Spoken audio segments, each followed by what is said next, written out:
second.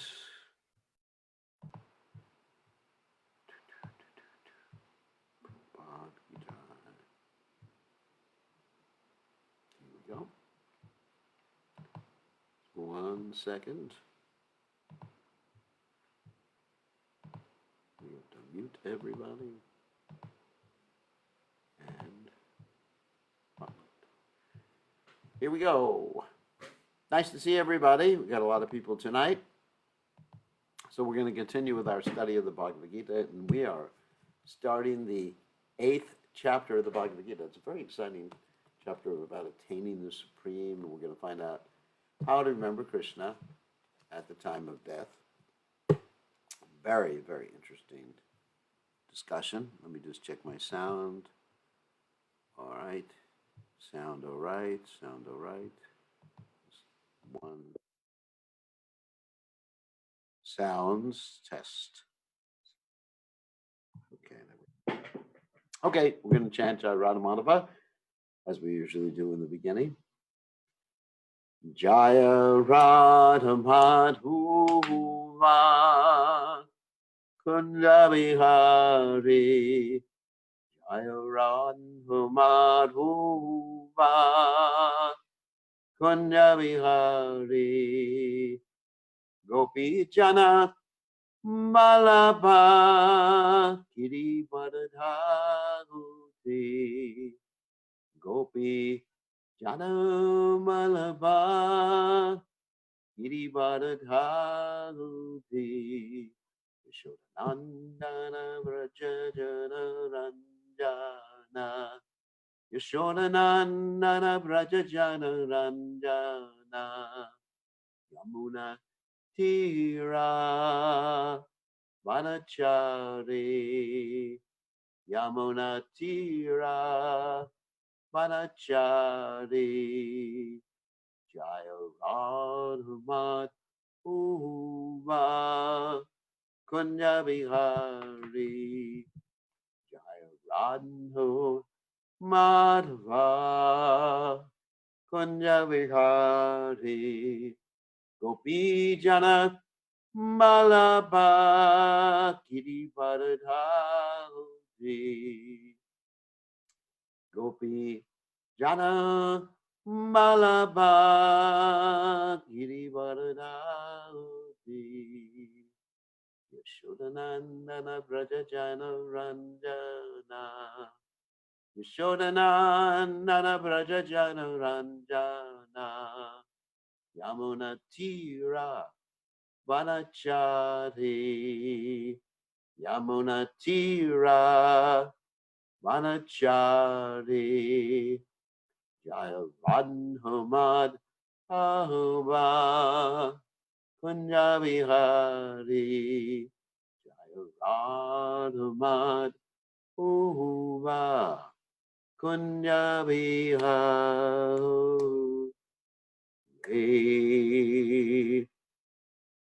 Jai Om Vishnupad Paramahansa Parabhakacharya also tell us that Shrimad His Divine Grace Abhaya Chalanana Bhaktivedanta Goswami Srila Prabhupada Jai ISKCON Founder Acharya Srila Prabhupada Jai Anantakoti Vaishnava Vrinda Jai Namacharya Srila Haridas Thakur Jai Prem Se Kaho Shri Krishna Chaitanya Ravu Nityananda Shiveda Gadadha Shivasati Gaur Bhaktivinoda Gijaya Shishi Radhakrishna Gopi Gopinath Shyama Kunda Radha Kunda Giri Govardhan Gijaya Vrindavanam Gijaya Maturadam Gijaya Jagannath Swami Gijaya Munamai Gijaya Shrimati Lasi Devi Gijaya Samaveda Bhakta Vrinda Gijaya Go Premananda Hadi.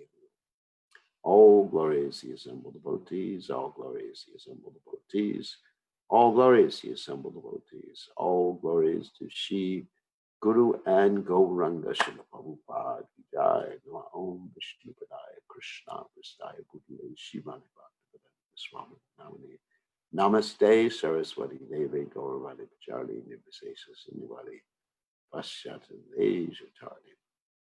So, Om Gananti Minandasha, Gananjana Shlakaya Chakshur Meditam Yena Tasmai Shi Garavena Maha.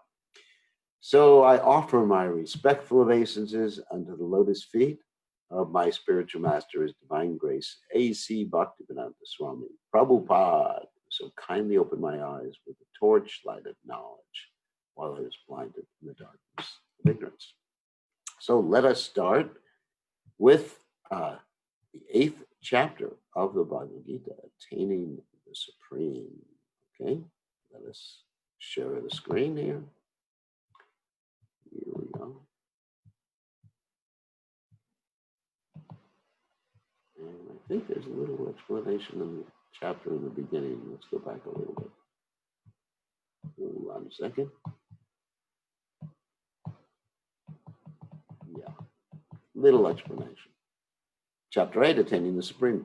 By remembering Lord Krishna in devotion throughout one's life, and especially at the time of death, one can attain his supreme abode beyond the material world. All right, text 1. And Arjuna is asking a question. Arjuna Vacha, Kim Tad Brahma, Kim Adhyatmam, Kim Karma Puruchottama, Adibhutam Cha Kim Proktam Adidaivam, Kim Uchate. Arjuna Vacha, Arjuna said, Kim what? Not that. Brahma, Brahman. Kim what? Adhyatmam, the self. Kim what? Karma, fruit of activities. Purusha Uttama, a supreme person. Adibhutam, the material manifestation. Cha and Kim, what? Proktam is called Adidaivam, the demigods. Kim, what? Uchate is called. Arjuna inquired, O my Lord, O Supreme Person, what is Brahman? In other words, what is spirit? What is a self? What are fruit of activities? We talked about that before. What is this material manifestation? And what are the demigods? Please explain this to me. So this is actually very important that Arjuna is asking questions about these things. As we know, human life is differentiated from animal life in that humans ask these sorts of questions. You know, what is spirit? What is matter? What's the purpose of life? What happens at the time of death? How can I determine where I'm going at the time of death? Where did I come from?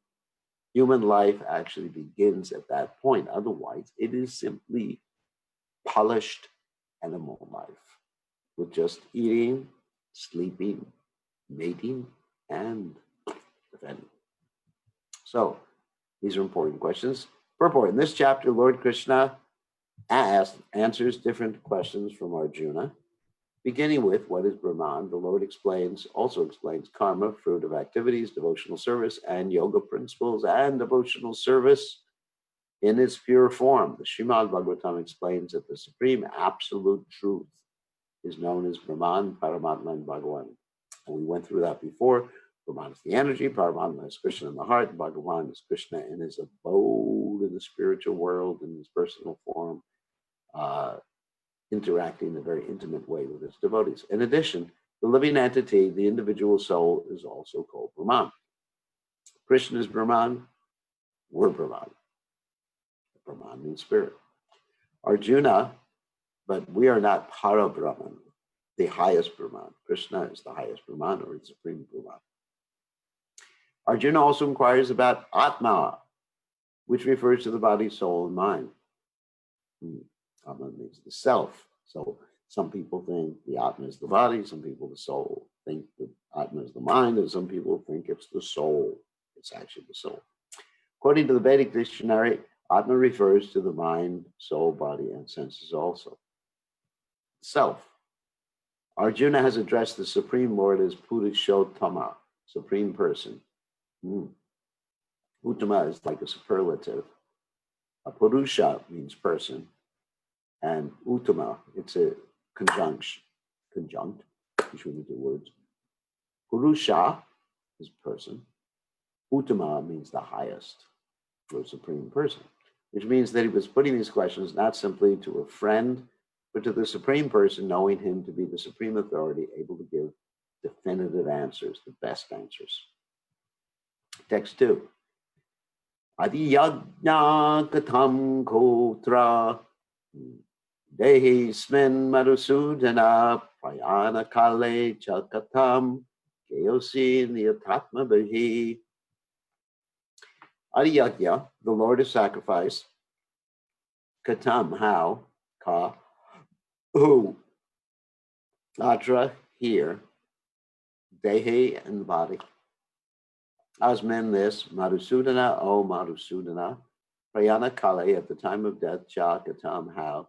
Ye asi, you can be known.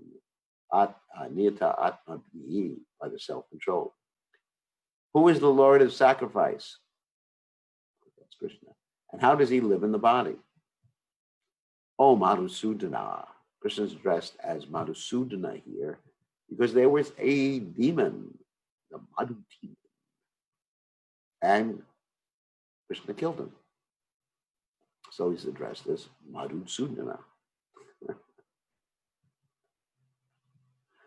And how can those engaged in devotional service know you at the time of death? Very important questions. Who should we serve and sacrifice everything to? How does the super soul live in the body? Oh, Madhusudana, Krishna, destroy these demons I have, demons of doubt. Actually, this is why Krishna is referred to here as Madhusudana. And how can we know you at the time of death? So, Lord of Sacrifice may refer either to Indra or Vishnu. It's interesting, depending on your perspective. Vishnu is the chief of the primal demigods, including Brahma and Shiva, and Indra is the chief of the administrative demigods. So when I say Lord of Sacrifice, I mean Vishnu and actually Krishna. Both Indra and Vishnu worship by yajna performance. Yajna means, all right, let me explain that to those who know what a yajna is.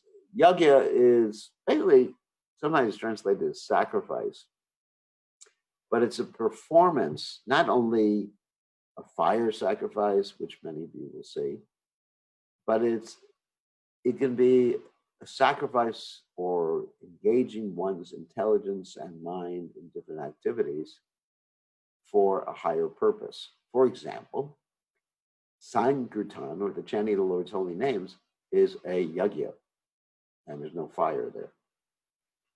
But here Arjuna asks who is actually the Lord of yajna sacrifice and how the Lord is residing within the body of the living entity. So he's referring to the Lord of sacrifice as Krishna or Paramatma. Arjuna addresses the Lord as Madhusudana because Krishna once killed, here's what I spoke about before, a demon named Madhu. Actually, these questions, which are of the nature of doubts, should not have arisen in the mind of Arjuna because Arjuna is a Krishna conscious devotee. Therefore, these doubts are like demons. Since Krishna is so expert in killing demons, Arjuna addressed him as Madhusudana so that Krishna might kill the demonic doubts that arise in Arjuna's mind.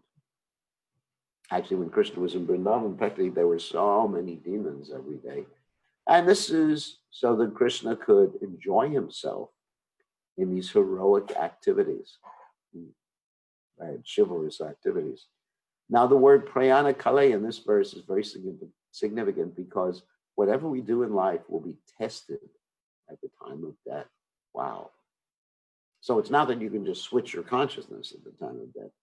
It's whatever you're actually absorbed in throughout your life, or at least at the final few years of life, then that's what you're going to actually think about at the time of death. Arjuna is very anxious to know of those who are constantly engaged in Krishna consciousness, what should be their position at the final moment.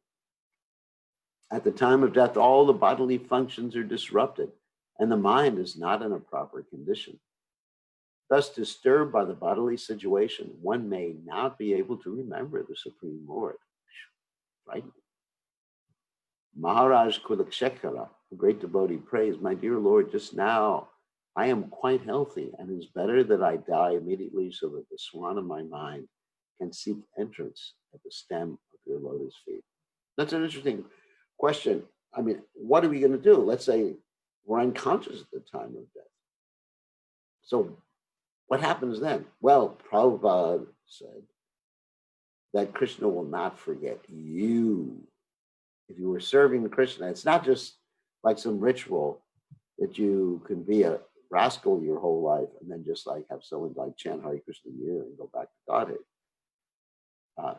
The point is that Krishna will actually enable you to remember him, even if you're in a very difficult situation or your body is just like causing you so much pain, or, I mean, let's give the example, or you're unconscious at the time of leaving the body. Let's give the example of Grandfather Bhishma. Grandfather Bhishma was covered by arrows and lying basically in a bed of arrows on the battlefield. And it came time, before he left his body, it was time for him to speak some philosophy and practical things too. So Krishna actually used his mystic powers, Krishna's Yogeshwara, to take away all the pain from Grandfather Bhishma, even though there were so many arrows, it's described he couldn't even put a finger between the arrows in his body. So Krishna will arrange things. We have to have complete faith in Krishna. It's not a mechanical process to remember Krishna at the time of death. It's a process of love and devotion. And then Krishna is attracted by that. And Krishna will just put himself in our mind when we leave the body. Krishna will take us personally. Krishna will come personally to take us to the spiritual world. The metaphor is used because the swan, a bird of the water, it takes pleasure in digging into the lotus flowers. Its sporting proclivity is to enter the lotus flower. Maharaj Kulakshekara says to the Lord, "Now my mind is undisturbed and I am quite healthy. If I die immediately thinking of you or lotus feet, then I'm sure that my performance of your devotional service will become perfect. But if I have to wait for my natural death, then I do not know what will happen, because at that time my bodily functions will be disrupted. My throat will be choked up, and I do not know whether I shall be able to chant your name. Better let me die immediately." Arjuna questions how a person can fix his mind on Krishna's lotus feet at such a time. Of course, that's Maharaj Kulakshekara's prayer, but we understand Krishna will help us. Krishna will help us no matter where we are when we leave our bodies, no matter what we're doing. If we're absorbed in Krishna's service, then Krishna will help us remember him. So, next verse. Shri Bhagavan Uvacha Aksharam Brahma Paramam Supavo Dyatmam Uchte Buddha Bhavo Bhavakaro Visarga Karma Sangitaha. Shri Bhagavan Uvacha, the Supreme Personality of Godhead, said, Aksharam, indestructible, Brahman, Paramam, transcendental, Swabhava, eternal nature, Adhyatman, the self, Uchite is called Bhuta Bhava, Udbhava Karaha, producing the material bodies of the living entities. Vishaga, creation, karma, fruit of activities, Sangitaha is called. The Supreme Personality of Godhead said, the indestructible, transcendental living entity is called Brahman. That's us. Aham Brahmasmi. I am Brahman, not the Supreme Brahman, but I am spirit. I am not this body. And his eternal nature is called Adhyatma, the self. In other words, our self is Brahman. It's eternal. We were not born. We do not die. We're not this body. You get it. Action pertaining to the development of the material bodies, the living entities, is called karma, or fruit of activities. In other words, the material body that we have now, the family we were born in, and all that other not nice stuff, or nice stuff, is all due to our karma, things we did in the past, and were situated in this world due to that past karma. However, when you take Krishna consciousness up, then you don't have that karma anymore, but you're still stuck with this body that you got due to your previous karma. And what can you do about it? Nothing. You're just stuck with it and you use it to serve Krishna. Brahman is indestructible and eternally existing, and its constitution is not changed at any time. But beyond Brahman, there is Para-Brahman. Brahman refers to the living entity, and Para-Brahman refers to the Supreme Personality of Godhead. The constitutional position of the living entity is different from the position he takes in the material world. In other words, whoever we are in the spiritual world has basically no relationship to who we are in the material world. I mean, for example, there's no Americans in the spiritual world.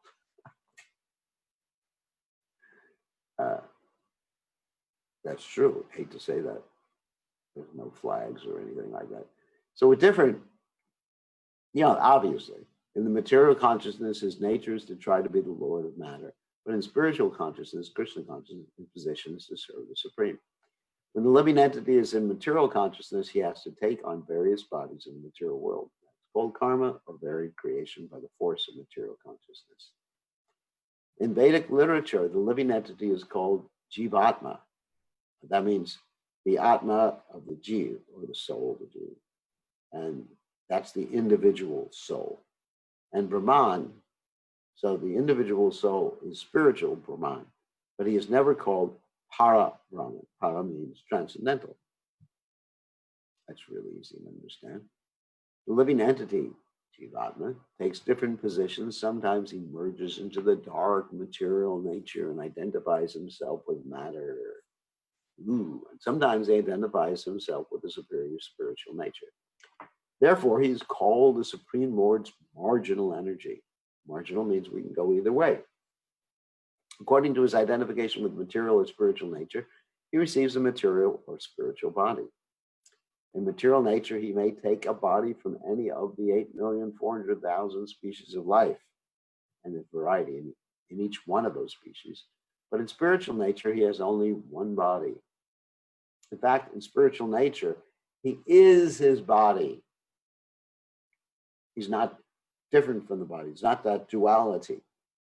In the material nature, there's a duality. We're not our body, we're just driving it. Machine, yantra. In material nature, he is manifest sometimes as a man, demigod, animal, beast, bird, etc., according to his karma. And we've been through all those things. One point where I was a demigod, one point I was a cockroach, one point I was a lion, one point I was a vulture. To attain, it's true. We're just going up and down, Actually, there's an interesting story in the Mahabharata I should tell in this regard. Once upon a time, there was a worm. And this worm was trying to cross the road very quickly. It doesn't have legs, obviously, just squirming across the road. And as it was crossing the road, Srila Vyasadeva, the author of the Vedic literatures, came upon it and said, what was it, Narada Muni? Anyway, it was a sage. I don't know if Vyasadeva or a sage or Narada or something, I forget. It was actually a great spiritual personality. Anyway, so he came upon this worm and he asked the worm, why are you going so quick? And at that point, worms could talk. It's like a Walt Disney film.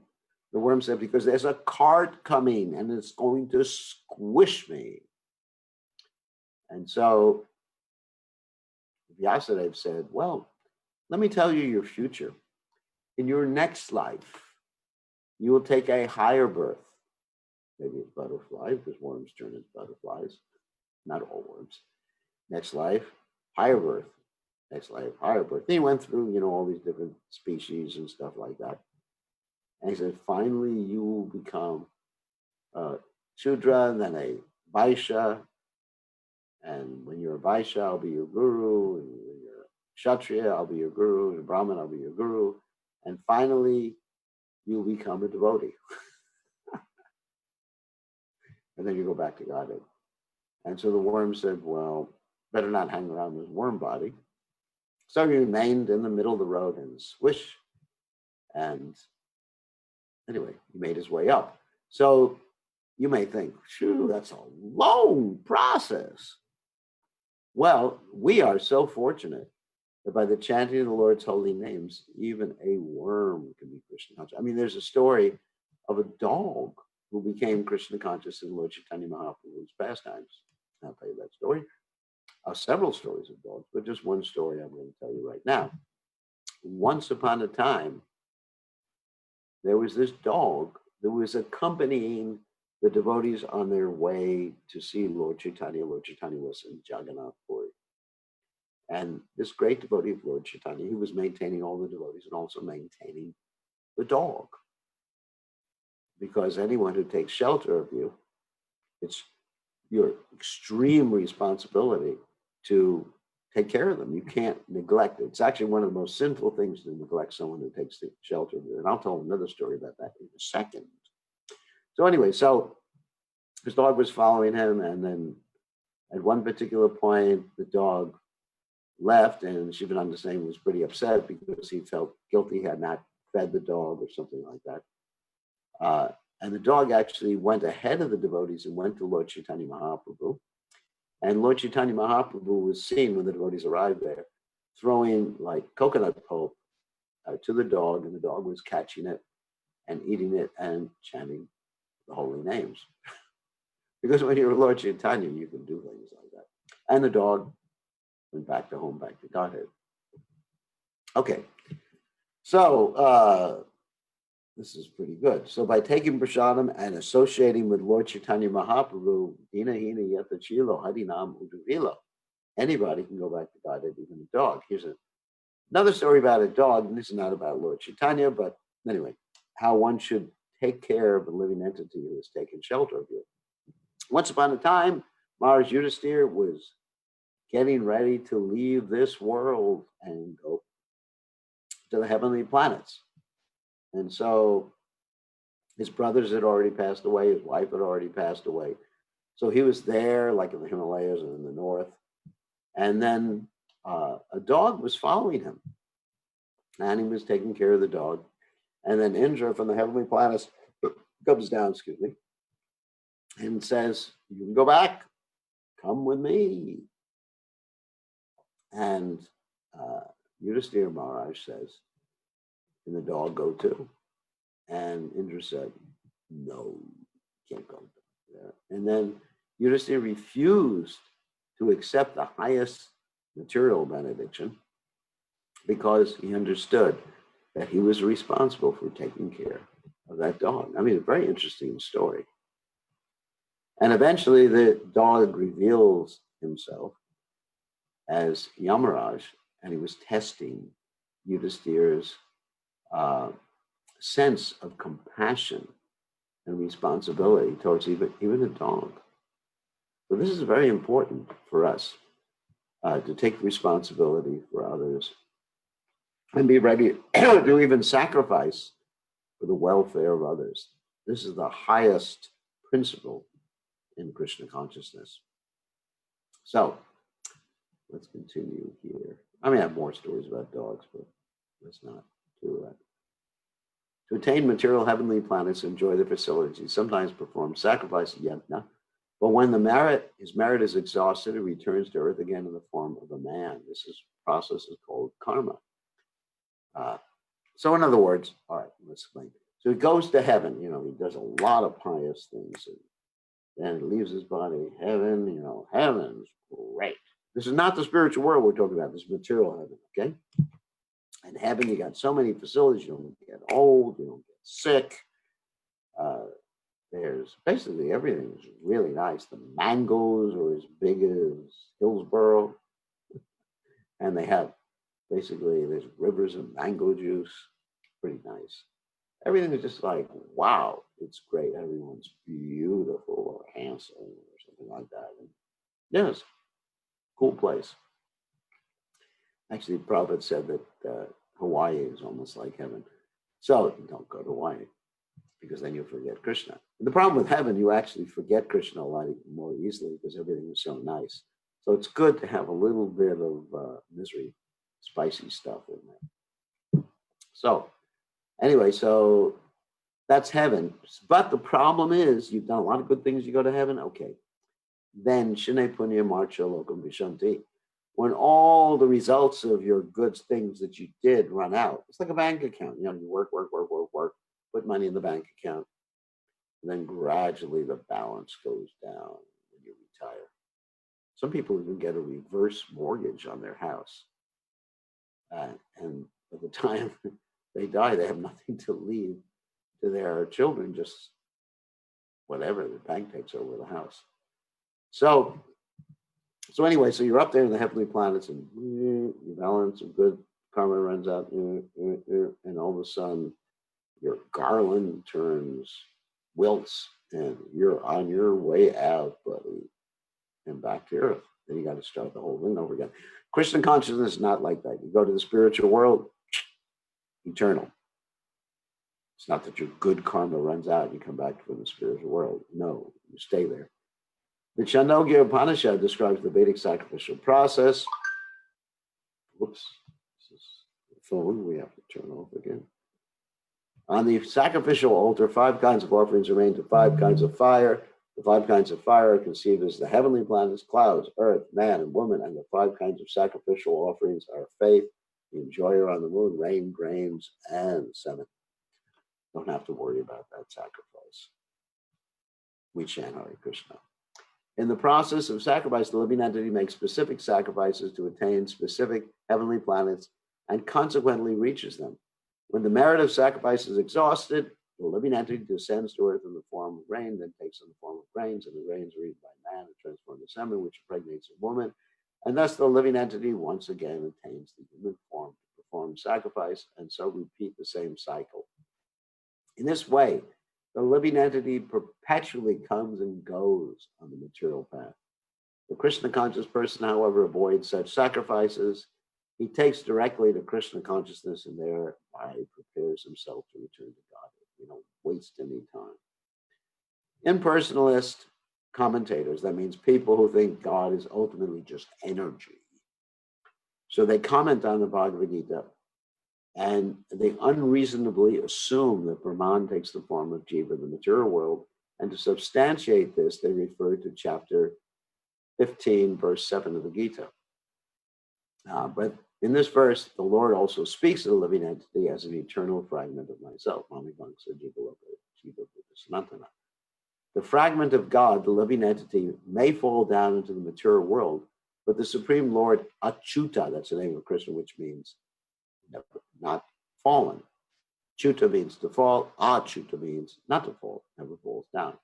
Therefore, this assumption that the Supreme Brahman assumes the form of Jiva is not acceptable. The Supreme Brahman does not assume my form or my nature. That's Krishna. It is important to remember that in Vedic literature, Brahman, the living entity, Vir Brahman, is distinguished from Parabrahman, the top Brahman, the Supreme Lord. Remember, we never become God. I would never want to be God. What a job. I just want to be a servant of God. There's more enjoyment in being a servant of God. Even Krishna is God. God is Krishna. Even Krishna wants to be a servant of God, and therefore he appears as Chaitanya Mahaprabhu in the mood of his devotee, because there's more enjoyment in serving God than in being God. Remember that. Text 4. Adibhutam ksharo bhava purushas charidaivatam adiyagyo ham evatra dehe deha bhutam vara. Adibhutam, physical manifestation, that which you perceive. Kshara, constantly changing bhava, nature. Purusha, the universal form, including all the demigods like the sun and moon. Cha and adidaivatam, called adidaiva. Adiyagya, the super soul. Aham, I, Krishna, Eva, certainly. Atra, in this, Dehe body, Deha Britam, of the embodied Vara, O best. O best of the embodied beings. That's an interesting way to refer to Arjuna, because he's a devotee. He's the best of the embodied beings, the beings who have bodies. The physical nature, which is constantly changing, is called adibhuta, what you perceive. The material manifestation. It's always in flux. As one pre-Socratic philosopher said, you cannot step into the same river twice, because the river's flowing. So because of the time factor, material energy is always just like flowing. We may not see the flowing, but things change moment to moment, instant to instant. The universal form of the Lord, which includes all the demigods like those of the sun and moon, is called Adidaiva. So universal form is a form conception, not actually the spiritual body, but it's a conception that people have to bring them to the point of understanding the greatness of God.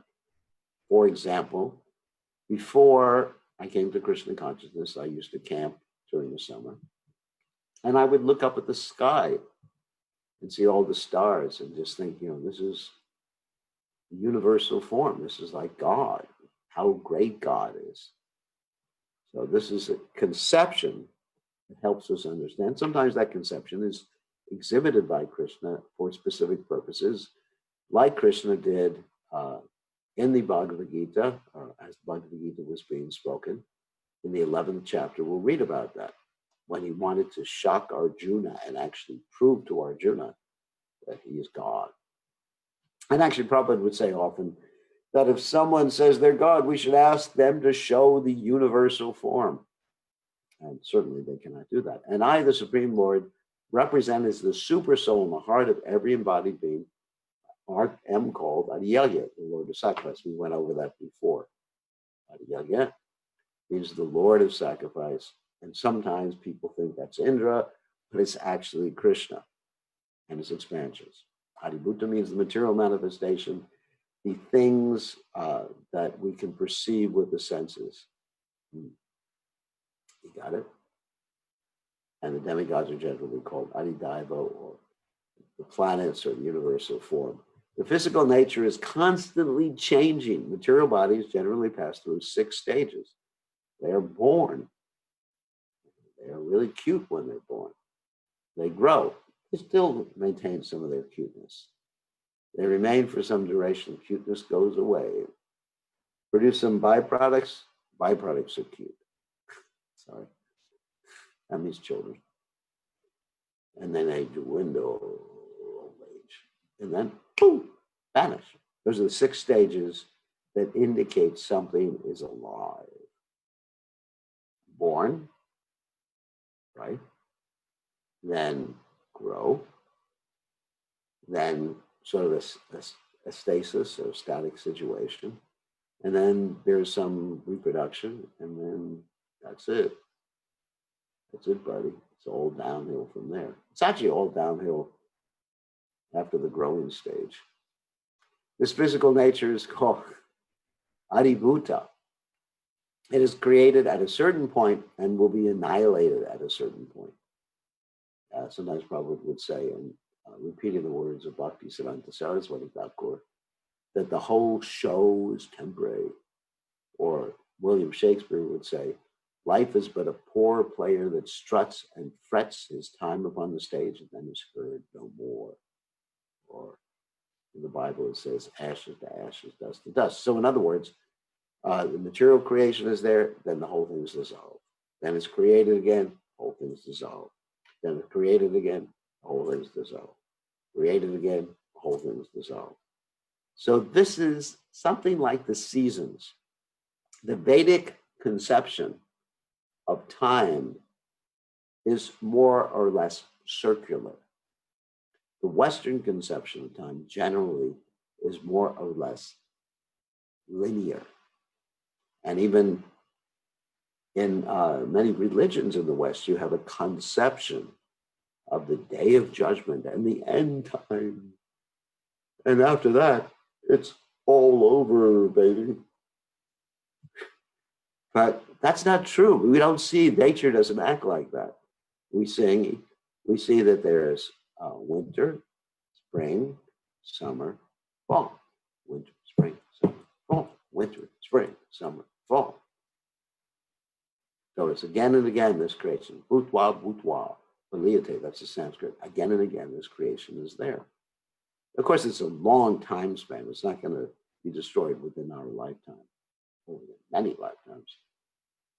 The conception of the universal form of the Supreme Lord, which includes all the demigods and their different planets, is called Adidayavata. And present in the body along with the individual soul is the super soul, a plenary representation of Lord Krishna. The super soul is called Paramatma, Supreme Soul, or Adiyagya, the person whom we offer sacrifice and is situated in the heart. Not maturely in the heart. If you got a heart operation, you will never see super soul. But the presence is manifest in the heart. Just like a reflection of the sun or the moon in different bodies of water. The word Eva is particularly important in the context of this verse because by this word, the Lord stresses that the Paramatma is not different from him. Super soul, the Supreme Personality of God, is seated beside the individual soul, is the witness of the individual soul's activities and the source of the soul's various types of consciousness. In other words, you are being spied on right now. That is enough to make you really paranoid. He's watching you. Of course, the Western, say, perverted reflection of that would be someone like Santa Claus. You know that song? He knows when you've been sleeping. He knows when you've been bad or good. So be good for goodness sake. So that's not true. So but Krishna knows everything. And actually, we all often say that he has a book, writes down. But he doesn't need a book. He doesn't need a computer. He's aware of everything. It's pretty embarrassing thinking super soul with you everywhere. But that's life. The super soul gives the individual soul. So another thing, he's the source of the soul's various types of consciousness. As we mentioned before, Krishna reciprocates. Whatever you want, you get. You want to forget him? Okay, here's a facility to forget me. The super soul gives the individual soul an opportunity to act freely and witnesses his activities. Sometimes the description in the Upanishads is it's like two birds in the same tree. So there's two souls in one sense. There's us and the super soul is looking at us and saying, when is this rascal going to turn back to me? He's just nonsense. It's just like Krishna's like put a chip in us so he can see us, computer chip. The functions of all these different manifestations of the Supreme Lord automatically become clarified for the pure Krishna conscious devotee engaged in transcendental service to the Lord. In other words, by serving Krishna, it's very easy to understand this.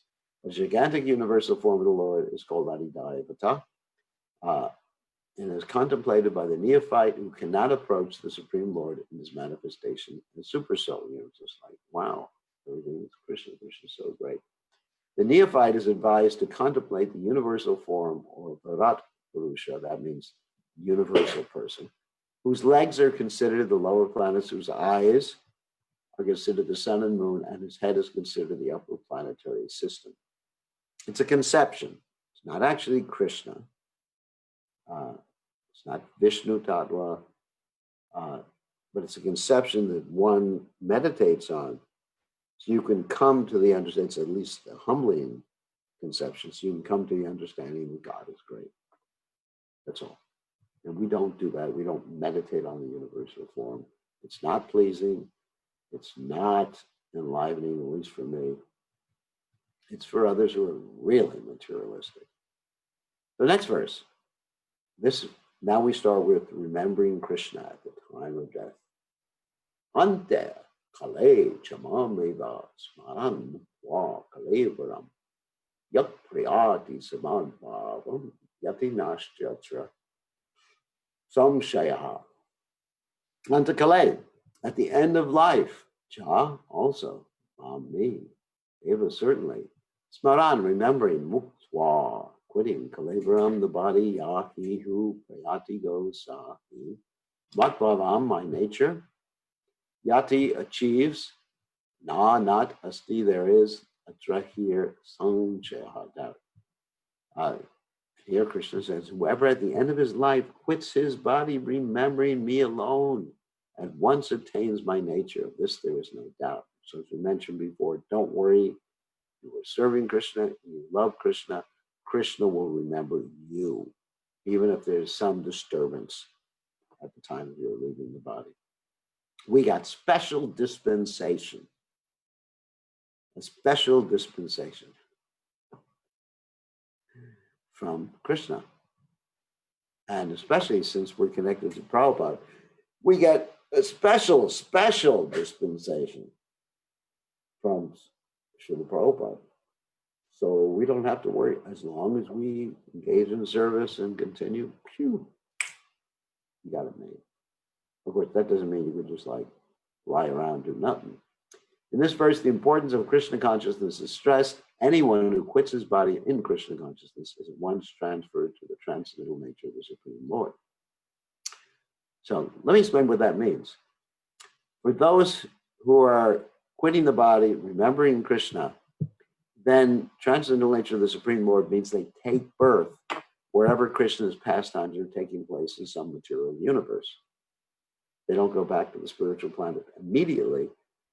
But for all intents and purposes, they go back to Godhead because they're with Krishna in his pastimes, because Krishna's pastimes, the Goloka Vrindavan pastimes that live for us, are continually going on somewhere in some universe. They don't just end. They may end in this universe, but they're continuing in another universe. Prabhupada described it as like a routine spool. So as soon as Krishna does something here, and then in some other, he finishes that in some other universe, he's doing that. Same thing, unlimited universes. I mean, it's pretty amazing. It's pretty amazing. So that's what happens at the time of death if you remember Krishna. The Supreme Lord is the purest of the pure. Therefore, anyone who is constantly Krishna conscious is also the purest of the pure. And there's this interesting verse, Om Pavitra Pavitra Va Sarva Vashtami Katopiva Yaksmaret Pundarikaksham Savaya Avyantara Shuchi Shri Vishnu Shri Vishnu Shri Vishnu.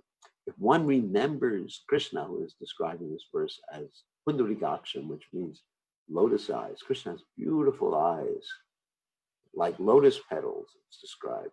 Now, our eyes, at least my eyes, are not like lotus petals, they're like little beads. But Krishna has beautiful lotus eyes. And when one remembers him, then Yaksmer Pundarikaksham Savaya Avyantara, he becomes pure. Suchi, Shri Vishnu, Shri Vishnu, Shri Vishnu. The word smaran, remembering, is important. Remembrance of Krishna is not possible for the impure soul who has not practiced Krishna consciousness in devotional service. Therefore, one should practice Krishna consciousness from the very beginning of life. If one wants to achieve success at the end of the life, the process of remembering Krishna is essential. Therefore, one should constantly, incessantly chant the Maha Mantra. Hare Krishna, Krishna Krishna, Hare Hare. Hare Ram, Ram Ram, Hare Hare. Lord Chaitanya has advised that one be as tolerant as a tree. Turor Iva Shahishnana. There may be so many impediments for a person who is chanting Hare Krishna. Nonetheless, tolerating all these impediments, one should continue to chant Hare Krishna, Krishna Krishna, Hare Hare. Hare Ram, Ram Ram, Hare Hare. So at the end of one's life, one can have the full benefit of Krishna consciousness. And tomorrow is Ekadasi here, so it's an opportunity to dive more deeply into the holy name. And you'll find when you chant more, you want to chant more. In other words, what I find when I chant on Ekadasi, I try to chant 64 rounds. And then when I'm finished with the 64, I just want to keep on going. I just feel amazing. It's like, as Lord Chaitanya described, it's like a bath for the soul. Like Chaitanya Marshal Bhava Mahadbhava Shera, Gaira Chanita, Vichapadu Jivanam Anandam Buddhivardhanam, Pratipadam Purnamritas Vadanam, all Sarvatma Snapanam Param Vijayate Shri Krishna, Sankirtanam Sarvatma Snapanam. It's like a bath for the soul by chanting Hare Krishna. It just cleanses the heart and you feel like so clean and wonderful. Wow. It's amazing. And let's see, what time is it? Oops. Yeah, I guess we can read this verse. This is a very important verse. Yam yam vapi smaran bhavam chachi yante kalevaram tam kam vaiti kontiya sada tad bhava bhavata. Yam yam, whatever. Vapi, at all, smaran, remembering bhavam, nature, chati, gives up, ante, at the end, kalevaram, this body, tam tam, similar. Ava, certainly, at gets, konteo, son of Kunti, Sada always taught that Bhava state of being, Bhavataha, remembering. Whatever state of being one remembers when he quits his body, O son of Kunti, that state he will attain without fail.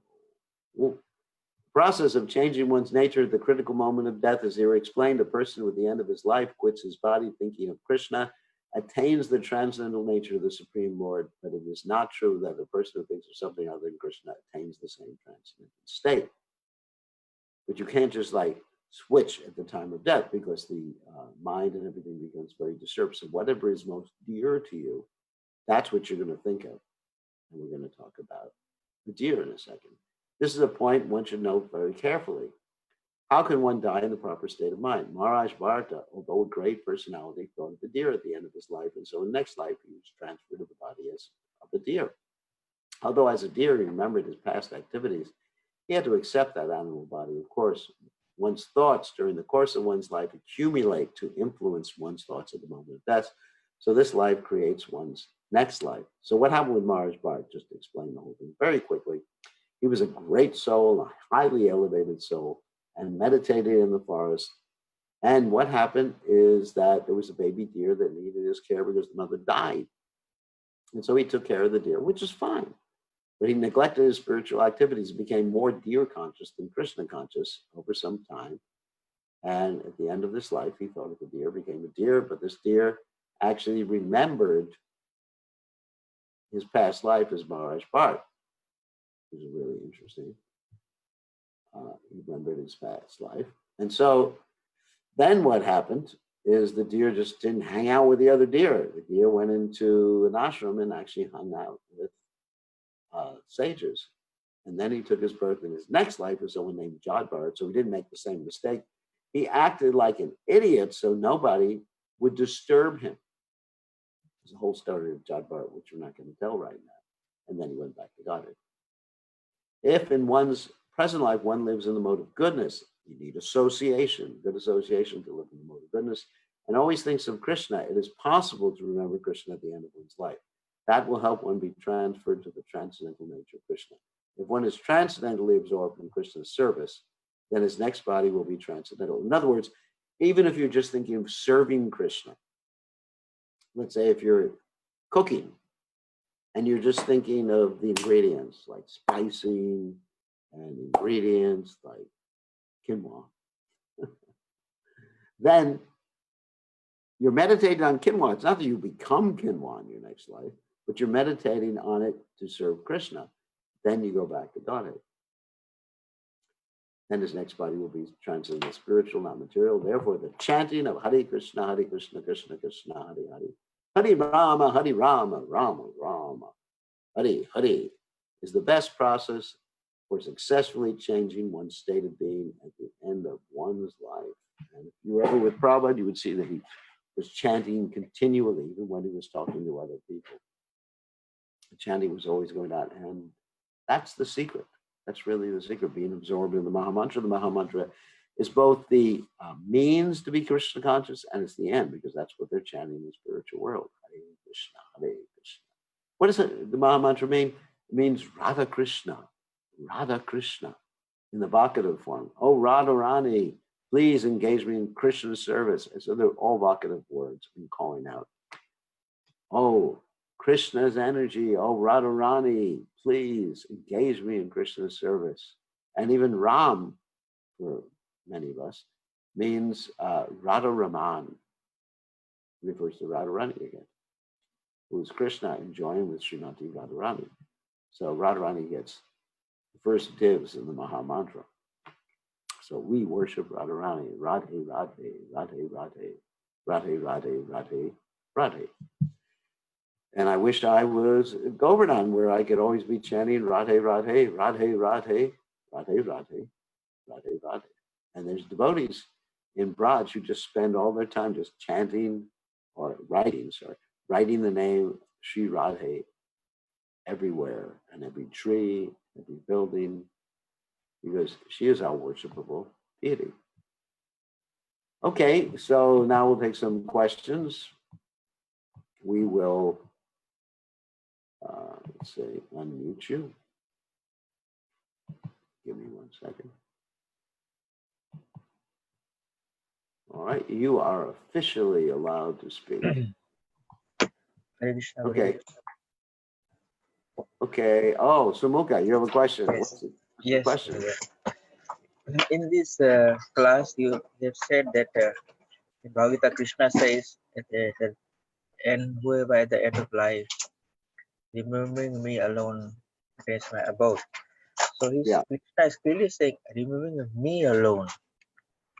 So we can remember Krishna, but we can also remember other things as well. Well, me alone means things connect. I mean, let's unpack that. Means things connected with Krishna spiritually, like Krishna's service, Krishna's pure devotees. I mean, I'm sure if I remember Prabhupada at the time of death, I'm going back to Godhead. And if I remember you at the time of death, I don't know what's going to happen. Heaven. Heaven? Yes. I don't want to go to heaven. I'm not going to heaven. I'm definitely not going there. Too much sense grab. I mean, many years ago, I was the GBC in Hawaii, and it's like heaven there, and it's hard to find serious devotees in Hawaii. I remember sitting down giving Bhagavatam class. I've spoken about this before, and there were no devotees at the Bhagavatam class. And I asked where all the brahmacharis were, and they were all out surfing. Surfing, you know. Actually, probably called surfers, sufferers. So, because it's so nice there, you can just live in the forest and pick the avocados with this big avocados. You can see it actually this big. You can feed a whole family. Actually, one of the devotees watching right now online, he's actually in Hawaii, enjoying life. Avocado. In heaven, and we are just here sweltering in North Carolina while he's enjoying life on the beach and surfing and everything like that. Anyway, so I don't want to go to heaven. So I want to go wherever Krishna wants me to go. So anyway, think of something related with Krishna, related with your service, and with it's pleasing to Krishna. But if you think of yourself, like the problem with Bharat Maharaj, I tell you, he thought independently from Krishna, he was the protector of that deer. It's not wrong to take care of a poor baby deer. It's helpless. You know, that's not wrong. Probably the right thing to do.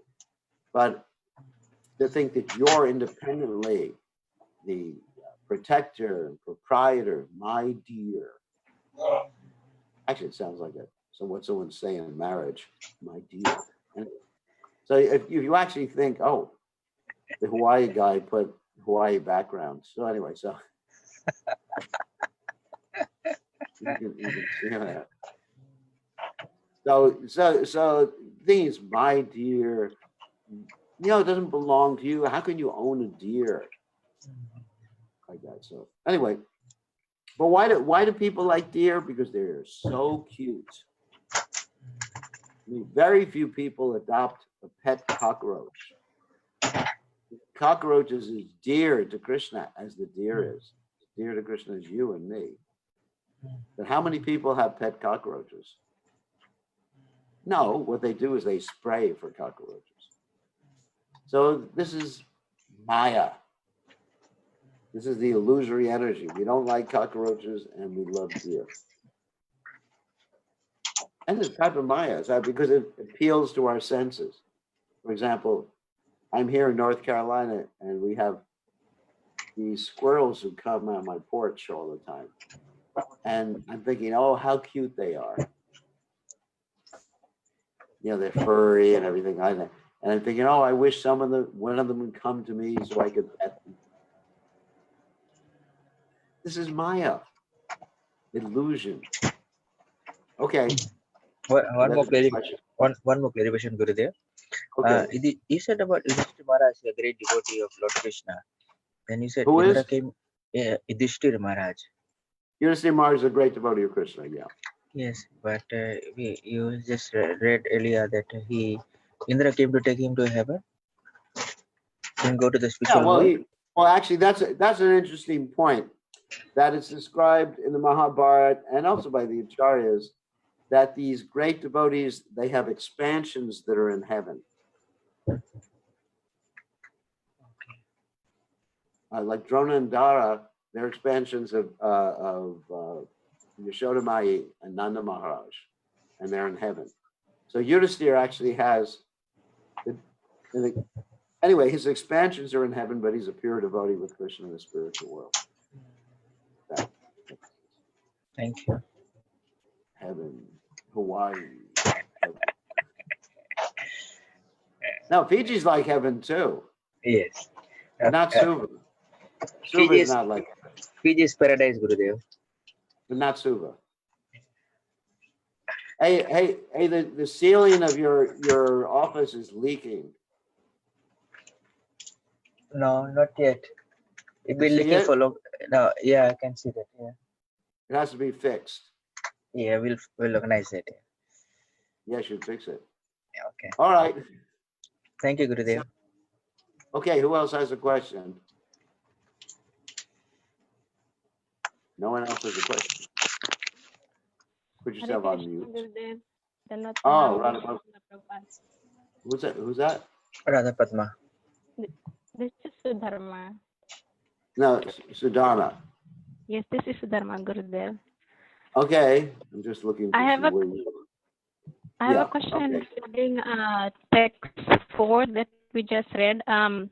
How do we respond to a person who may ask that if Krishna resides in our heart as a super soul and knows our past, present, and future, then why do we go before the deities and express our thoughts, desires, and distress? Why? That's for our benefit. Krishna already knows our thoughts, desires, and distresses.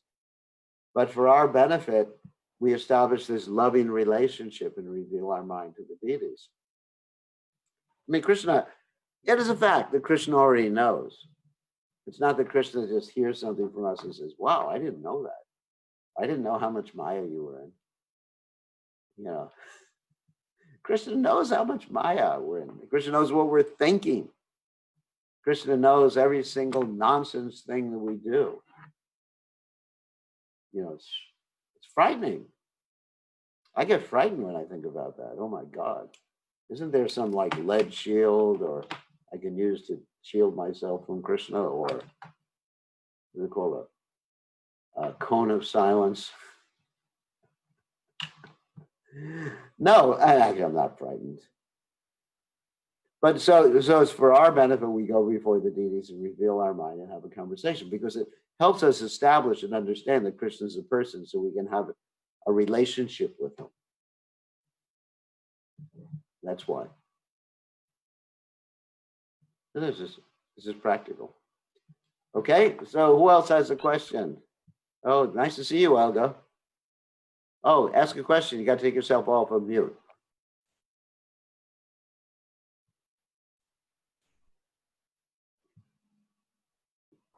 Unmute. You gotta. Oh, hi, Krishna Gurudev. Yeah, I made it finally. Thank you for the class. Yeah, thank you for coming. I was actually freezing. I was freezing, but I didn't want to leave the room because I didn't want to be rude. But I was like, that's it. I have to grab some jumper. So I had two questions. One of them was you were talking about the spiritual beings in the spiritual planets chanting Hare Krishna. So are they constantly doing that while performing service for the Supreme Personality of Godhead while they're doing the service? Well, they're singing. They're singing. I mean, they may be chanting Govinda. When we talk about chanting Hare Krishna, there's many different names of Krishna. They may be chanting Govinda Jai Jai, Gopal Jai Jai, Radha Ramana Hari, Govinda Jai Jai. So everything, see, all speaking there is singing. So it's like I don't know if you ever heard of a Broadway musical, a musical like that. No? Yes. You may have. Yeah. You're from a cultured Jewish family, so you know these things.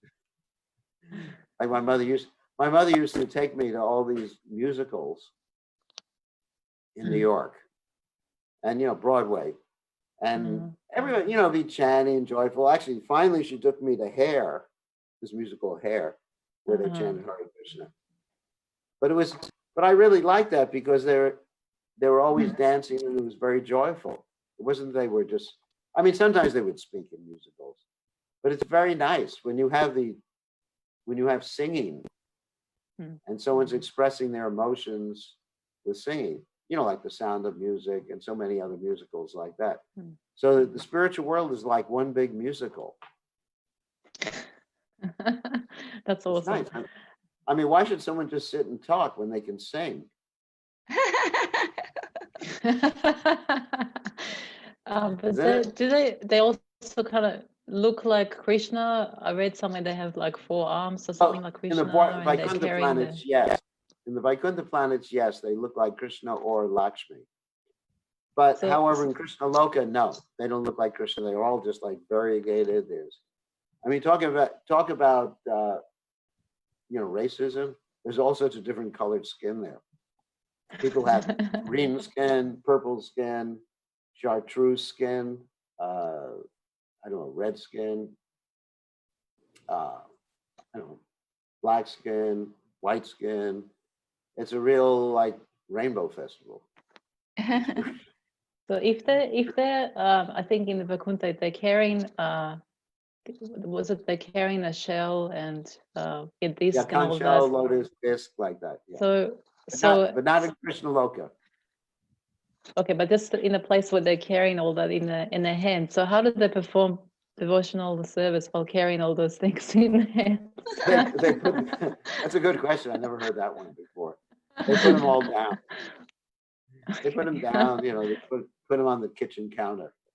It's not something that appears in their hands. I was visualizing something that disappears and disappears. They can just manifest it, and then I don't know. They need to fight or something like that. We'll have to figure that out. I'm not going there, so maybe someone else has gone there can figure it out. I'm going to Krishna Loka. And sorry, Guru, one last question. You were mentioning before for us to remember Krishna before we die. I guess because we perform a devotional service and we chanting the Maha Mantra. So what happens if someone has lost their memory? So someone suffers from dementia or something and they don't remember, but they perform devotional service all their life. Will they still?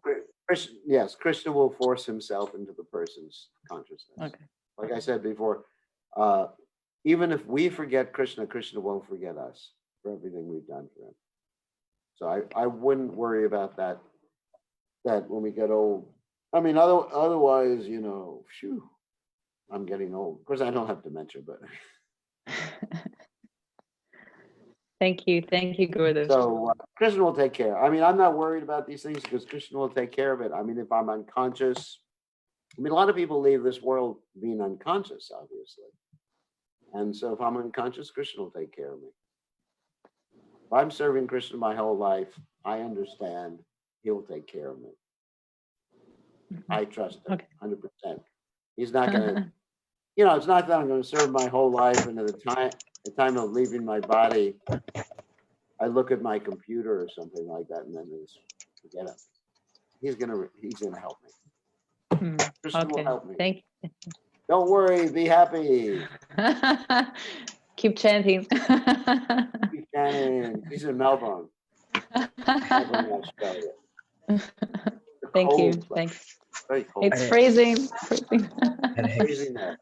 And the thing is, in Australia, most of the houses don't have good insulation and central heating. In America, we're actually very fortunate. We have central heating, central air conditioning. And in Hawaii, they don't need anything. The weather is always perfect. It's always perfect. You don't need air conditioning, you don't need heat.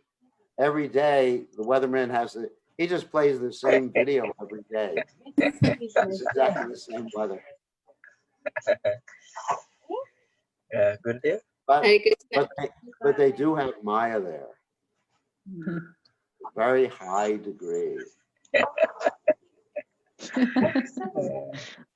All right. Hawaii. Okay, we'll see. Who else has a question? Gurudev, can you take one more question? Yeah, one more question.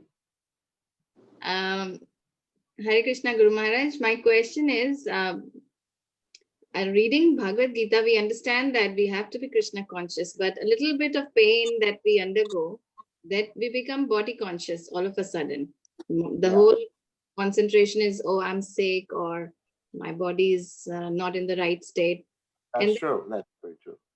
And then how to understand that aspect when at the time of death we'll be having extreme pain, like this little bit of pain makes us body conscious. At that moment, I don't know how it's going to be, but there will be some pain, I'm sure, at the time of leaving our body. Krishna will, if you're loyal to Krishna, Krishna will take away the pain so you can remember it. Like he did, So, that's why I gave the example of Grandfather Bhishma. So in that case, Guru Maharaj, what should be our consciousness at this moment when we have body pains, we should not be body conscious? No, don't worry about it. Just chant Hare Krishna.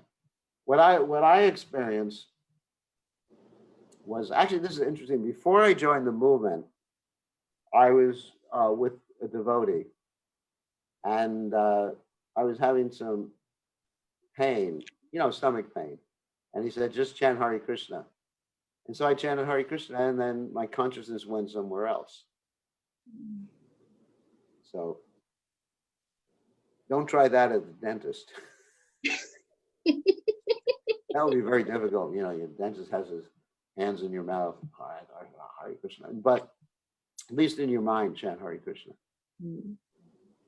Yeah, that helps. Don't worry about it. The more you think of getting rid of the pain, the more you'll feel the pain. The more you think about Krishna, then the less the pain will become prominent. Thank you, Gurudev.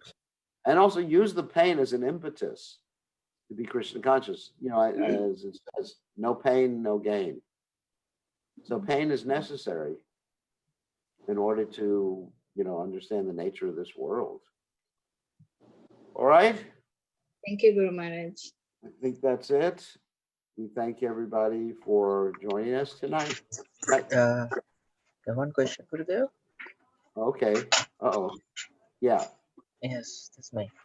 I was thinking, Gurudev. Srimad Bhagavatam was spoken by Sukadeva Goswami to Maharaj Parikshit for 7 days and night.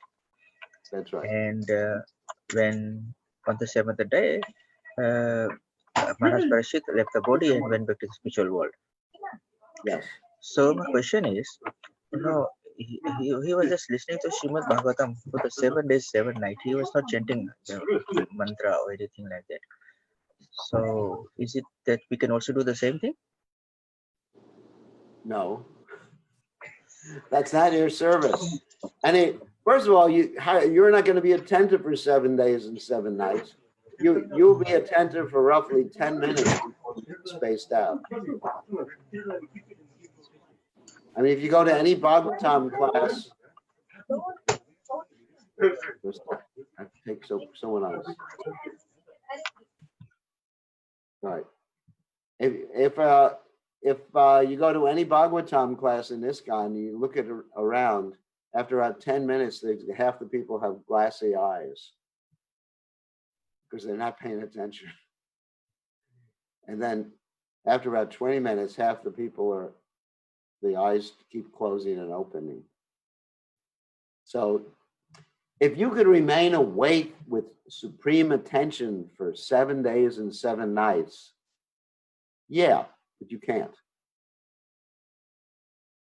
So we don't do that.